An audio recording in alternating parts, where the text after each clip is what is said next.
to SmallBizChat live from New York. I'm Melinda, Emerson, SmallBizLady, and I'm so excited to be here with you tonight to celebrate National Small Business Week. We are being sponsored tonight by Sam's Club and Insightly, which is a CRM app. And I am so excited to have my friend Brent Leary with me, who is a CRM expert. And CRM stands for Customer Relationship Management.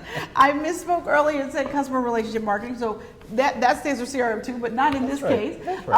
So Brent, let's talk sales, right? If you don't have sales, you're not in business, right? Yeah. First of all, just thank you for having me. Only get khakis and makeup for Melinda Emerson. That's the only reason I'm doing that. But sales, of course, if we don't have sales, we really don't have a business, right? Right. So they are the lifeblood. I love how you say it's the lifeblood. And if you don't have sales, and then you don't have repeat sales, and then you don't have customers helping you sell more, your business is going to be around for very long. So tell me, how do you get started with, building building your customer base? Like, how do you get started building your sales process, if you will? Well, I think it's really important for folks that understand that go into business. They typically don't go into business because they're salespeople. They go into business because they do something well, or they create a great product. So sometimes you have to learn the skill. You have to learn to put yourself out there. You have to learn to ask for the business. So it's one of those things. It's a process. You have to get comfortable. You have to like customers. You have to like people a little bit. You have to do that more and more because people are buying services. They're looking for more than just a product. They're looking for a company that can help them grow, that understands their challenges, that are looking to get them solutions. So selling is more than just, here's my product, buy it. Selling is going out and understanding what are these people trying to solve, what are the challenges they face, and then helping them solve those challenges. And if you're able to do that, you're able to create a relationship that goes beyond a transaction. And then hopefully, not only will they be loyal customers, they're going to be folks that'll go out and bring you in business to become an ambassador, a brand advocate. And that's what we want. I love to call those people unpaid sales force. That's what you need. When the customer will go out and love on you to another potential customer, it doesn't get better than that. Right? Well, we're always looking for cost per customer acquisition, right? So if somebody goes and brings you a new customer, what's the cost of that to you? Goose. El Zorro. We know that, right? Yes, that's the kind of thing you want. But that only happens if you're providing excellent value. And it only happens if you give yourself enough time to build relationships. We all know, I call CRM, the really basic definition is finding, catching, and keeping good customers. Right. So, right? I mean, there's a lot of definition. There's some big words out there. Finding, catching, and keeping good customers. I like that. Yeah, I'm going to use that. I'm only going to give you credit the first time, though. Oh, just the first time? The first time. After that, it's mine. I'm going to use that, okay? So if you see it on my blog, don't hate. Don't hate. But listen, now let's talk about where people go wrong with their sales process. Because I see a lot of small business owners, when they start to get a little bit of momentum, the first thing they do, they run out and hire them a salesperson. Right. Right? And that's the wrong That's the thing fastest way to burn through a bunch of cash, right? So yeah, because a lot of times they have all the knowledge and expertise and experience in their head. So they know kind of inherently what they're doing based on their experiences. But they don't take the time to take all that knowledge and insight and put it in a process and use systems that make it easy for other folks to pick it up and learn it. Right. So they think everybody's knows this stuff. So they bring on somebody and expect them to hit the ground running, and they hit the ground running into the ground itself. And that's the problem. Right. So is it that there's not enough time taken to onboard someone so that people don't, or is it that maybe people don't think through how it is they're going to use a salesperson? They just say, oh Lord, I'm overwhelmed, I need to hire me a salesperson. I mean, like, how do people make that decision? Yeah, well, I think they feel like they do understand that they become a bottleneck at some point. They're getting business, things are going great, and they're pulled in all these different directions, and they know they need help. Right. But they don't necessarily do the things that they need to put in place before they go to hire somebody.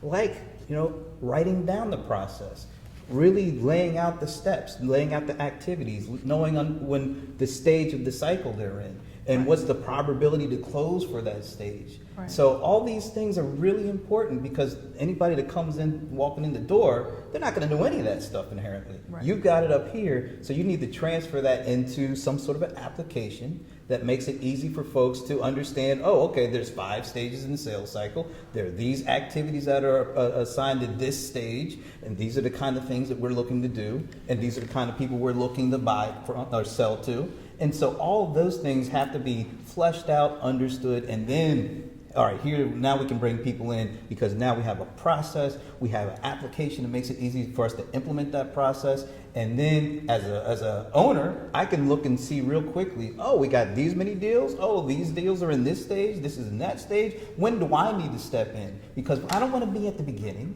I want to be at the point where, the closer. You bring me in when we're ready.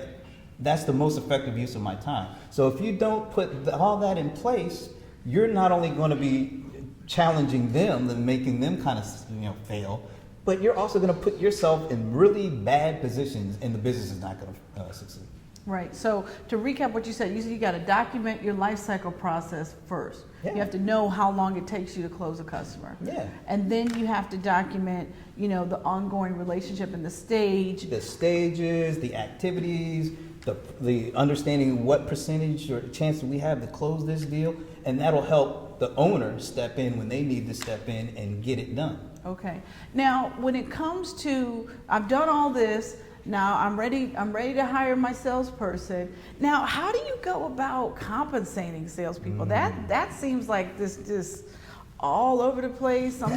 Sometimes they get a base plus commission. Or a lot of people out here, after the recession, there were salespeople out here willing to work for no base at all. We'll sell for food. Right? Yeah. We'll sell for commission only. So how does that work now? What is a fair for a small business? What is a fair, compensation for a salesperson? This is going to sound like such a cop-out, but it really does depend. I mean, what industry are you in? What kind of customers are you bringing in? What kind of deal sizes are you looking to get? Okay, let me get brass tacks with you, because I see you this man don't want to answer my question, but he don't know me. I will get an answer. So what I'm saying is that what about is a 10% commission fair? Is a 15% commission fair? Yes. What is typical? Well, see, once again, it goes back to the industry and what you're selling. And you have to understand if you're going up Brent, against people. Stop it. What is too low? I guess is what I'm saying. What is ridiculous?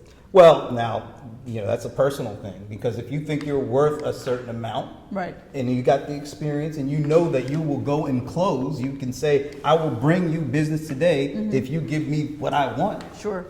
Do it. Okay. You got to be confident. You got to be bold. You got to do that kind of stuff. Okay. But if you go in there kind of meek and mild, you ain't going to get it. I mean, But what about if you give them the lead versus if they go get you a lead? Well, see, now you're talking marketing and marketing automation and lead generation versus closing deals. There are different skill sets. Now, some people do have the skills to go out and bring up the business. And then some people will say, hey, give me the good lead, I will close. If you want the person that does all that wrapped up in one, you're going to have to pay for it. Okay. But that's just the way it is. All right. Yeah. Well, I think that's a good point to make, though, because I think small business owners, a lot of them, their salesperson might be the second or third employee that they hire. Right. And they haven't hired these people before, and they don't know how to do it. So that's the reason why I'm trying to pin you down, and Brent. it makes sense, because look, some people are great at sending out great emails that generate leads. Traditionally, salespeople are not that person. Okay. Salespeople are like, hey, give me something and I will make it work. Okay. Well, yeah, you're right. I mean, I do think there are copywriters out here that are specializing in selling, their services to create lead gen emails, right, without absolutely. a doubt. And it's a well-paid industry. I mean, I've paid some people more money than I can imagine folks get paid to write emails. But if they close them, I keep paying them, right? If it pays for itself, it's not a problem. But at what point should people engage technology in their sales process? The faster the better, the sooner the better, because what we're looking to do, and I have this, I call it the pyramid of customer loyalty, and you have at the lower end your what I talk about in terms of finding the lead, and then you move up. Once you found the lead, now you got to make the sale. So that's the catch, and then you move up a little further. Once you've got them on board, now you want to keep them because you did all that stuff at the bottom. So it takes a lot of effort and time to bring it from bottom to top. So you want to make sure that the stuff down here, that's the prime period for automation. Because, email marketing, there's all these tools. You want to send out 1,000 emails manually or just use it through Outlook? find the right tool that makes it easy for you to do that. And then make it easy for you to bring the leads into a CRM system like like Insightly. Because what you want to do is, make that copy, send that email, make them convert, make them do some sort of action, typically maybe draw them back to a website, maybe sign up for a webinar. So that's a lead. And now you want to get that lead into a system that makes it easy for you to do something with it. And so all of these are tools. They're automation. It makes it easier for you to repeat the process and not spend a lot of your manual time doing that, because you want to spend as much time as possible up in that relationship building part of the triangle. So down here, try to find as much as you can to automate and sort of make those manual process something that you don't have to worry about, because you want to spend more time understanding your customer, predicting where they want to go, and showing them that you're their advocate, their partner, not just somebody you sell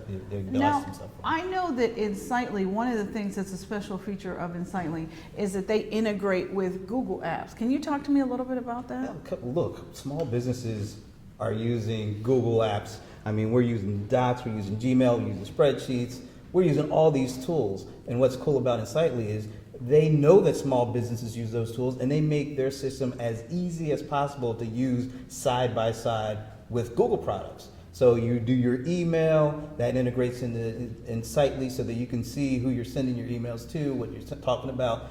And that just makes it easier, because if you're doing all your work in all these disparate systems, it makes it hard for you to actually get stuff done and understand what the total picture. Sure. And Insightly makes it easy for you to work with the applications that you are comfortable with and their system altogether. Okay.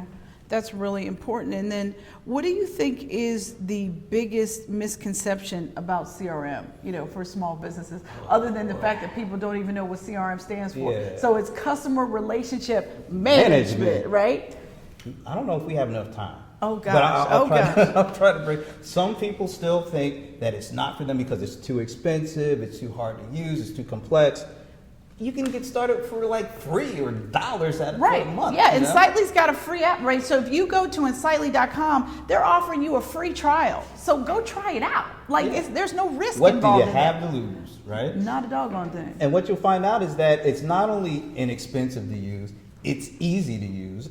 Like we were just talking about, you can use it alongside Gmail and all the other Google apps, and they do things with the Office 365 as well. So pick your poison. You can integrate it and use it with Insightly. So it's easy to use. It's not that hard to pay for. And the other thing I will say, that once people say, all right, now I know I need to get something to use, then they buy it before they actually take the time to understand, what do we really need to do with this? So it's like they think pulling out the checkbook is the hard part. I've done all the work now, I bought it. That's the easiest part of it. Right. So you have to understand what you're trying to solve, the challenges you're trying to get over, what does success look like. So you can't just use something and then not know what it's going to be successful, with. Right. So do all those upfront things. That's the thing that really gets me a little bit. Now, but I think CRM is still like kabuki to people. Like people are still scared of it. I mean, do you think there's anything that needs to change about the industry to make it more relevant for small business? Because when you think CRM, I think most people think Salesforce. I really think that's what people think, and that's an enterprise level product, and they're like, that's not for me. So what can their industry do to make small businesses understand you will sell better, faster, close more business once you start tracking your sales data? I think doing things like this, being able to talk conversationally about, this is important, making it easy to do lead generation, make it easy to qualify leads. So you don't want to spend, if you generate 1,000 leads, you can't spend all your time on all of those leads. Sure. So systems can help you go from 1,000 leads to these are the 10 hot leads. And then you can go take those into your sales process, and then you can close those deals more effectively.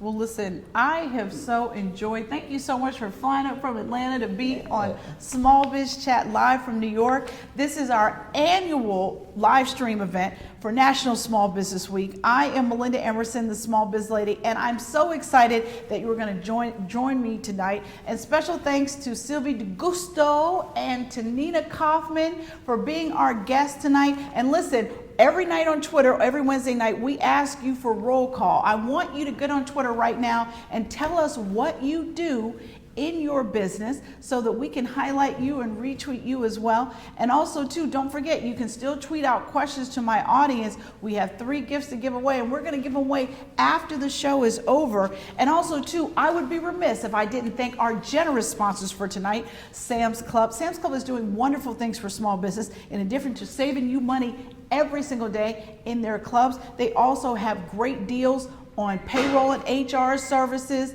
They have great deals on, all the things that Sam's Club do is so awesome. They do.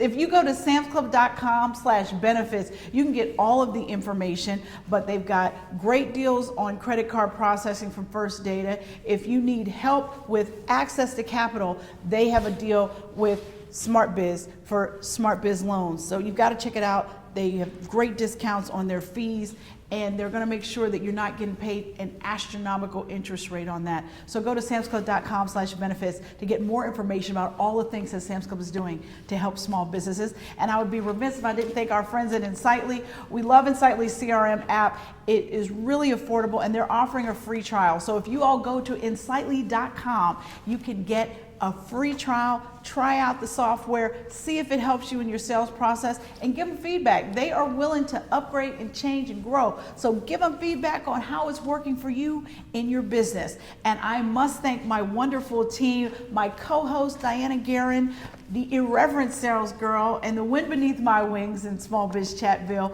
I also have to thank the rest of my team, Karen, Kathy, all of the team from Live Circle that have helped us with this broadcast tonight, and the wonderful folks here at Dakota Studios in New York. I must tell you that I love being the Small Biz Lady, and for the last 7 years we have hosted Small Biz Chat every week because our mission is to end small business failure and help you succeed as your own boss. If you want more information about how I help small businesses, please check out my blog, succeedasyourownboss.com, where there are plenty of tools and tips and advice to help you start and grow a successful small business. I am Melinda Emerson. I am the Small Biz Lady, and I'm out of here. Good night, everybody.